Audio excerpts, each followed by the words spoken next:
väike kiil lendas mööda. Putukad.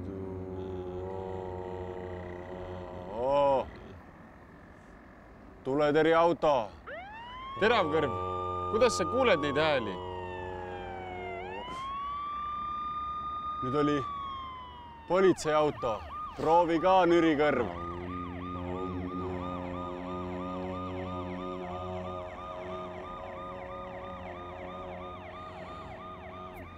Mitte midagi. Nüüd on kiirabiauto.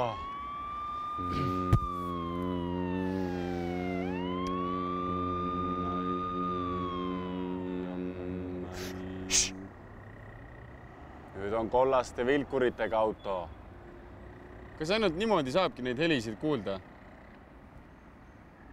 Ei. Aitab ka see, kui sa kõrvad puhtaks pesed.